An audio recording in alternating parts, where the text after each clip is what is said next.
দর্শক এই মুহূর্তে ধানমন্ডি ২৭ নম্বর একেবারে থমথমে পরিস্থিতি আপনারা দেখতে পাচ্ছেন যে পুলিশের সঙ্গে আন্দোলনরত শিক্ষার্থীদের চলছে ধাওয়া পাল্টা ধাওয়া এবং সাথে রয়েছেন কিন্তু আমরা দেখেছি যে ক্ষমতাসীন দলের কিন্তু একটু অংশ কিন্তু এখানে রয়েছেন আপনারা দেখতে পাচ্ছেন। এই মুহূর্তে আপনাদেরকে ঠিক সেটি দেখানোর চেষ্টা করছি। দর্শক এই মুহূর্তে পুলিশের সঙ্গে কিন্তু ঠিক আন্দোলনরত শিক্ষার্থীদের কিন্তু চলছে ধাওয়া পাল্টা ধাওয়া ধানমন্ডি ২৭ নম্বর আপনারা এই মুহূর্তে দেখতে পাচ্ছেন।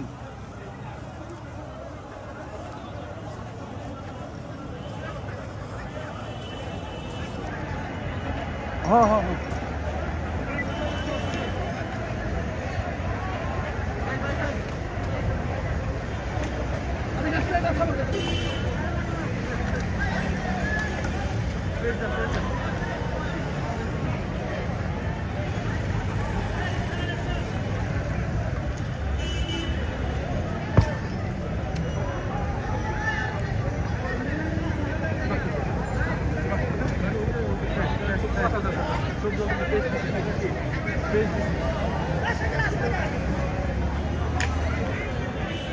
দর্শক আপনারা ইতিমধ্যে দেখতে পাচ্ছেন এই মুহূর্তে কিন্তু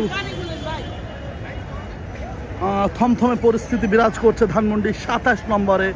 আমরা রয়েছি হচ্ছে ঠিক আড়ংয়ের সামনে থেকে আপনাদেরকে দেখানোর চেষ্টা করছি সাধারণ অর্থাৎ আন্দোলনরত শিক্ষার্থীদের সঙ্গে পুলিশের থমে চলছে ধাওয়া পাল্টা ধাওয়া। এই মুহূর্তে আপনাদেরকে সেটি কিন্তু দেখানোর চেষ্টা করছি আমি নিউজ এবিসি থেকে মুজাহিদ। সকাল ১১টা থেকে কিন্তু এই থমথমে পরিস্থিতি বিরাজ করছে ধানমন্ডি ২৭ নম্বরে। দর্শক এই মুহূর্তে কিন্তু পুলিশের একটি অংশ রয়েছে আড়ংয়ের এই সাইডে এবং ২৭ নম্বর থেকে কিন্তু থমে কিন্তু শিক্ষার্থীরা বের হয়ে কিন্তু ধাওয়া দিচ্ছে এবং ক্ষণে কিন্তু বেজে উঠছে ককটেল এবং টিয়ার সেল বা সাউন্ড গ্রেনেডের শব্দ।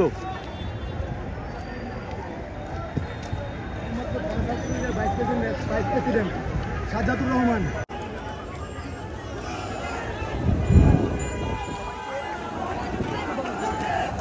আমি একজন সাধারণ শিক্ষার্থী। এই আমাদের সাধারণ ধৈর্যটা ধরা উচিত। সাধারণ ধৈর্য ধরে আমাদের সরকার আমাদের কি নির্দেশ দেয় এটা মেনে তারপর আমাদের আন্দোলন যদি অগ্রগতি করতে হয় আমরা করবো ইনশাল্লাহ। ধন্যবাদ। দর্শক শুনতে পাচ্ছিলেন যে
না